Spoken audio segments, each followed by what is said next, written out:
देश है, इतना काम है, तो हो सकता है उनके पास समय ना हो हमसे मिलने का। अच्छा, ये बताइए कि योगी जी से कोई अपील आप और आपका परिवार करना चाहता है? हम यही अपील करना चाहेंगे कि हमारे संग न्याय हो, हमारे संग गलत ना हो। बैक टू बैक 5 एफआईआर हुए हैं, उसको सिर्फ हमारी इतनी सी मेरी बहुत हम्बल रिक्वेस्ट है, बहुत ही विनम्र निवेदन है कि सारे केसेस को सीबीआई को दे दें। कम से कम पता तो चल जाए कि 73 वाली जो लिस्ट है वो कैसे बन जाती है। इतना कामकाजी बंदा, इतना मतलब कि लोकप्रिय नेता, कैसे मतलब 73 कह के लोग रेपुटेशन खराब करते हैं। तो कम से कम वो सच जनता के सामने तो आ जाएगा। योगी जी से क्या अपील है आपकी? मेरी बस यही एक ही अपील है, पहली कि आप प्लीज़ सारे जितने एफआईआर हैं उसको आप सीबीआई को सौंप दीजिए। मैं हाथ जोड़ के आपसे प्रार्थना करती हूँ, एक बेटी की प्रार्थना है, एक मतलब रिस्पेक्टफुल सिटीजन की प्रार्थना है कि किसी के संग अन्याय ना हो। और चूंकि मैं एक लॉयर हूँ तो मैं बिल्कुल चाहती हूँ कि किसी के साथ अन्याय ना हो। किससे अपील इसलिए कर? नहीं कि बस वो मेरे फादर है, इसलिए कि हर इंसान एक इंसान तो है। किससे ये प्रेयर कर रही हैं? मैं सीएम साहब से कर रही हूँ, बिल्कुल योगी महाराज से प्रेयर कर रही हूँ, हाथ जोड़कर? बिल्कुल हाथ जोड़ के, बिल्कुल बिल्कुल। मुझे उनसे कोई शिकायत नहीं है, पर मैं बिल्कुल चाहती हूँ कि वो इतना तो करवा दे कि हमारे संग न्याय हो, गलत ना हो। और दूसरा नंबर, हमें जेल में उनसे मिलने की अनुमति दिला दें, क्योंकि कोई भी वकील पैरवी नहीं कर सकता, केस आर्ग्यू नहीं कर सकता उसे अगर अपने मुवक्किल से मिलने का ही मौका ना मिले। बस मेरी 2 ही रिक्वेस्ट है। आपको ये नहीं लगता कि इससे गलत मैसेज जाएगा? आपके फादर्स का बहुत संघर्ष का इतिहास रहा है, आप हाथ जोड़ के प्रार्थना कर रहे हैं। नहीं, कोई गलत नहीं है, वो हमसे बड़े हैं, हम बिल्कुल हाथ जोड़ के कह सकते हैं। हम उत्तर प्रदेश के निवासी हैं और वो चीफ मिनिस्टर हैं, हमारी भी वेलफेयर उनकी जिम्मेदारी है, हमें कोई शर्म नहीं है, बिल्कुल शर्म नहीं है। कोई बिल्कुल नहीं कि झुक रहे हैं, डर रहे हैं कि कोई बात नहीं है। झुकने का मतलब क्या होता है? रिक्वेस्ट होता है। वो सीएम है, ही इज वर्थ रिस्पेक्टिंग, उसमें कोई गलत नहीं है, लेकिन आप लोग तो ब्राह्मण हैं, लगता है सुनेंगे। देखिए ब्राह्मण ठाकुर और ये सब प्लीज मैं नहीं जानती हूँ। देखिए वो अलग चीजें हैं, वो पॉलिटिकल चीजें हैं, मैं ये सब पे कमेंट नहीं कर सकती हूँ। प्लीज, एक सीएम होता है और ये मैं नहीं कह सकती। एक चीज आपने और कही कि और भी माफिया हैं जिनको पुलिस की सुरक्षा दी गई है, लेकिन उनके खिलाफ ये सब लिस्ट लंबी है, चूंकि हम लीगल चीजें देखते हैं इसलिए हमको पता है। क्या कहना है? आप लोगों का मकान गिराया गया, पिताजी के आपको जेल भेजा गया, क्या कहना है आप लोगों का? आखिर ये सब क्यों हो रहा है अचानक? ये सब एक सोची समझी पॉलिटिकल किसका मोबाइल है। हमारे पिताजी को नेतागिरी से हटाने की साजिश है, उनकी नेतागिरी को खत्म करने की साजिश है, हमारा भाई नेता ना बन सके इसकी साजिश है। और जिस तरीके से घर गिराया गया है, बहुत इलीगल डिमोलिशन है ये, हमारे पास सारे डॉक्यूमेंट्स होते हुए भी घर को गिराया गया है, और ये गलत है। लगातार कार्रवाइयाँ हो रही, पहले पिताजी को गिरफ्तार किया गया, फिर मुकदमों की झड़ी लग गई, आपकी माताजी पे मुकदमा लिखा गया, बहन पर लिखा गया, हो क्यों रहा है ये सब? कौन करा रहा है? बहुत अनफॉर्चुनेट है कि ऐसा हो रहा है, और जो लोग ऐसा होने दे रहे हैं वो तो उससे भी गलत कर रहे हैं। अब लिस्ट है, थोड़ी लंबी है, लोग इलाहाबाद से लेकर वाराणसी तक लोग लगे हुए हैं, काफ़ी लोगों का इसमें हाथ है और इन्वॉल्वमेंट है। हर आदमी की जहाँ तक पहुँच है वो वहाँ तक लग रहा है, वहाँ तक हमें हार्म करने की कोशिश कर रहा है। क्यों टारगेट किया जा रहा है आपको?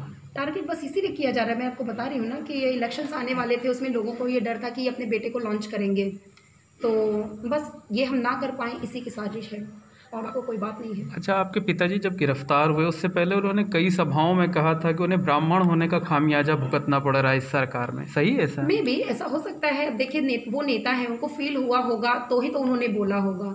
आप बताइए, आप एक माफिया कर रहे हैं, क्या अलग कास्ट में माफिया नहीं है? आप बताइए, ऐसे लोगों को गनर्स प्रोवाइड किया गया है कि जो 20-20, 25-25 केसेज हैं और वो गनर्स के साथ चल रहे हैं। What message it is conveyed? आप बताइए क्या मैसेज कन्वे होता है? और इतने सारे एमएलएज हैं जिन्होंने अवैध कब्जा कर रखा है, हमारे पास खुद बहुत सारे लोगों की फाइल्स हैं, ऐसे बहुत सारे नेता हैं जिनकी करप्शन की फाइल्स ऑफिसेज में पड़ी हुई हैं, कोई एक्शन नहीं हो रहा है। और अब उन्हीं के खिलाफ इतना एक्शन हो रहा है तो उनको फील हुआ होगा, तभी उन्होंने कहा होगा। क्या ब्राह्मण होने के नाते आप लोगों को टारगेट किया जाए? May be it can be. क्या हो सकता है ऐसा? क्या हो सकता है? हो सकता है कि भाई एक पर्टिकुलर कास्ट को आप टारगेट कर रहे हैं, तो ऐसा हो सकता है। देखिए मैं नहीं जानती हूँ, मैं नेता नहीं हूँ, लेकिन अगर उन्होंने बोला होगा तो कुछ सोच समझ के बोला होगा, फील हुआ होगा। लगता है कि सरकार में ऐसा हो रहा है, ब्राह्मणों को टारगेट किया जा रहा है। अब देखिए, आप जिसके घर के मतलब फादर के खिलाफ केस किया, आपने मदर के खिलाफ केस करा, आपने भाई के खिलाफ केस किया, एक बहन जो मैं और मेरी बहन पैरवी कर रहे थे उसके खिलाफ भी FIR हो गई, सिर्फ मैं अकेले बची हूँ। और फिर भी आप इतनी तेज़ी से एक्शन ले रहे हैं, सारे डॉक्यूमेंट्स होते हुए भी आप इलीगली डिमोलिश कर रहे हैं, तो क्या मैसेज समझे, क्या हम क्या समझे, आप बताइए। आप समझ क्या आ रही हैं, वही हम समझना चाहते हैं। हम क्या समझ रहे हैं, हम यही समझ रहे थे जो मेरे फादर ने कहा होगा वो कहीं ना कहीं सच है। क्या कहा था आपके फादर ने? कहा था भाई मरवाना चाहते हैं लोग, उन्हें ख़त्म करना चाहते हैं, तो सही है, बिल्कुल सही है। आप बताइए, वो कॉन्विक्ट नहीं है, अंडर ट्रायल हैं, उनको नैनी में नहीं रखा, नैनी से चित्रकूट ट्रांसफ़र कर दिया और चित्रकूट से उठा के उनको आगरा भेज दिया, जहाँ पे मिलने की कोई परमिशन नहीं है। आप बताइए मैं कैसे किसी केस की पैरवी कर सकती हूँ जब मैं उनसे बात ही नहीं कर सकती।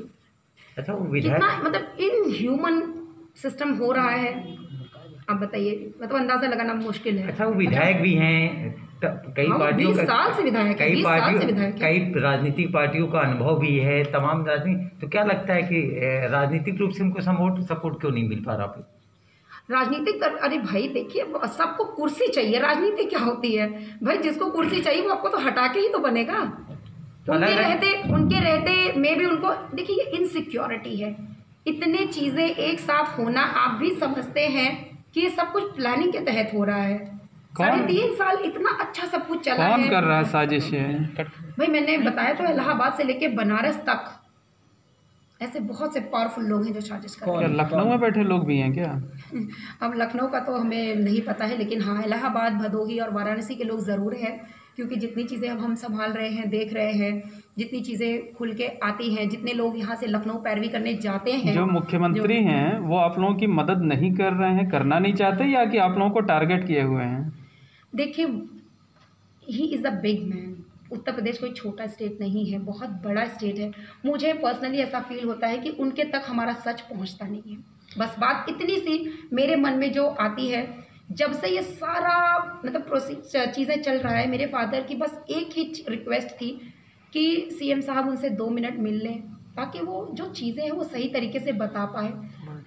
तो आप लोगों ने मिलने का प्रयास? कोविड का टाइम चल रहा था, वो भी बहुत बिजी होंगे, वो चीफ मिनिस्टर हैं बहुत बड़े प्रदेश के, तो मे भी उनके पास टाइम ना रहा हो, मे भी फादर ने गुस्से में बोल दिया हो कि वो नहीं मिले तो उनको भी दुख होगा, गलत तरीके से आप चीज़ें कर रहे हैं तो उनको भी दुख होगा, तो उन्होंने बोल दिया जाते जाते कि हमें योगी जी भी हमें मरवाना चाहते हैं, वो ठीक नहीं है।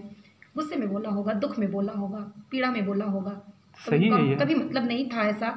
लेकिन मुझे जो पर्सनली फील होता है कि उनके तक हमारी सच्चाई पहुंच नहीं पा रही है, मतलब विरोधी इतने हावी हैं, मतलब आप लोगों का वहाँ तक पहुंच नहीं रही है। आप लोगों का कहना है कि खुद CM साहब सीधे योगी जी जो है वो इंटरेस्ट ले रहे हैं आपके मामले में, टारगेट कर रहे हैं। अब देखिए, मैं I can't comment on that, लेकिन जिस तरह से चीज़ें हो रही हैं, अगर नहीं हो रहा है वो तो अलग बात है, लेकिन एटलीस्ट इतना तो बोला ही जा सकता है कि भाई देख लो उनके संग अन्याय ना हो। इतना तो एक लाइन मतलब महाराज हमारे लिए कर ही सकते हैं। लड़ाई लड़नी है, देखिए मैं आपके लिए नहीं, मैं सबके लिए बोलती हूँ, लड़ाई लड़नी है, मैन टू मैन लड़िए, किसी के बीवी बच्चों को मत इन्वॉल्व कीजिए आप। वो मेरा, आप ही के लिए नहीं, पूरी दुनिया के लिए मेरा मैसेज है। आप लड़िए, राजनीतिक नेता से लड़ना है, आप इलेक्शन के टाइम में लड़िए, पर्सनल ग्रज है आप बंदे से लड़िए, आप किसी के परिवार के पीछे मत पड़िए, गलत है। योगी जी परिवार से लड़ रहे हैं? नहीं, प्लीज़ आप मुझे बार बार योगी जी के लिए मत उस्काइए, उनकी कोई गलती नहीं है। देखिए, आप जब इतने ऊंचे ओहदे पे होते हैं तो आप नहीं एक्सपेक्ट कर सकते कि उनको एक एक पर्सन की पूरी कहानी पता होगी, एक एक केस की उनको सच्चाई पता होगी, ऐसी बात नहीं। आपका परिवार उनसे मिलेगा क्या? मिलने का प्रयास किया आप लोगों ने? देखिए, अब अगर हमें अनुमति मिले, ऐसा सौभाग्य मिले तो हम क्यों नहीं मिलना चाहेंगे, हम बिल्कुल मिलना चाहेंगे, हम बिल्कुल अपना पक्ष